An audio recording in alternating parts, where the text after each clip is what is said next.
Lamdam asibu kannaba changsilakpa khongjangda hanba leitana Malem Ima Kanba Lupna mang thana sangsin khigani haina Lobasigi Secretary General Maibam Sobalata Leimana Fongdorakli. Wafamasi Manipur Press Club ki Loktak Hall da pangthokhre Malem Ima Kanba Lup ki anirak suba Foundation Day Thouram ka mari leinana Fongdokhibani. Thouram aduda JNIMS ki former director Laisram, Malem Ima Kanba Lup ki president Yumnam Kamilini, Kanglei Ima Lup ki President RK Sana Hanbi, UCM Amadi Kokomi ki Senior Consultative Member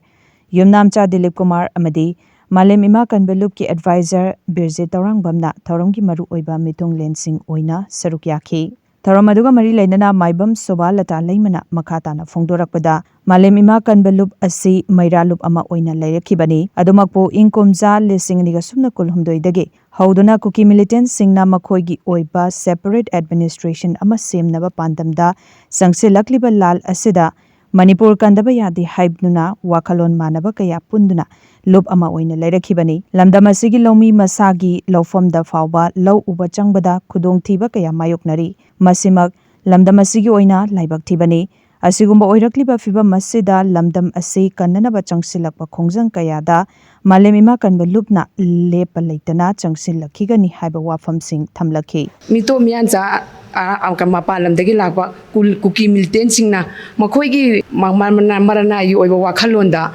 masagi separate administration masagi laibak siamna bohonarakpagi khusengi lan tholaktuna ireiba khoigi kanglaiba asida khoi harau taramna Proof ama khaidana nunchizana ne sinana ingna tamna sikna leizana makhoigi ireipa kanglaipa ase khusengi lan thoktuna awana nangduna hauji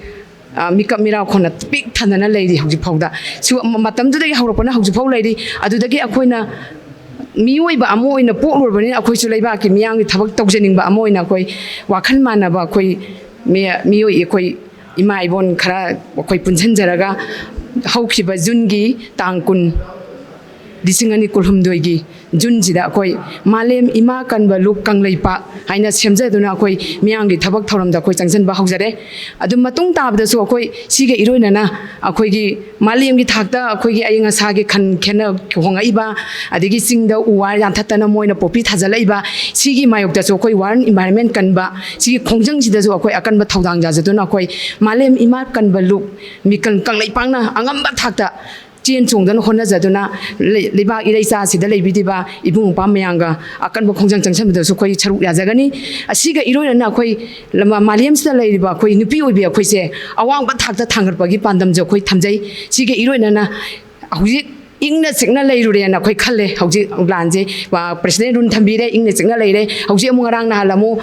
Litan Popi, Adegidi, Pubalada, Isagi Idoda, Isagi Idam da Koi, Lau Simudana, Sahiamgi, Sabalo, Nanabamoy, Senten, Force Kambuna, Chimbi, Sabida, Sangviraga, Akoigi, Labukta, Tabuk Suzaba, no wake up Sanbide, Naurina Tomson Bide, Suguma Mayanzi, Jose, says the Ida by Sassin, and Haurak Pajiram, Kuting Makta. Irang Kogi Sagalapa Mokoisibu, Akogi Idebak, Kanabahonabada, Changalapa, Kongjang Kudimutasu, Akoi Idebak, Amoi Kanjanabagi Damakta Koina, Malem Ima Kanba Lup Kanglaipa, Mikan Nazuna, Lamba Takta Mountain Tana Tongsan, Tawaina Pontauraga, Akoi Miango Luinana, Sansan Habitu Tamzage, Aroibada, Akoidi Nona, Hana Lebaki Tabak Tokjaragasu, Ino Koi Sansanzarapa, Koi, Nasi, Sina, Koi Anirsoba, Mapoko Monomini, Siga Iron Lamdam Sita Lebidiba, Isakoting Magna, Akoisu support of you, Mokogi Kudung in Zaraga Ladyba,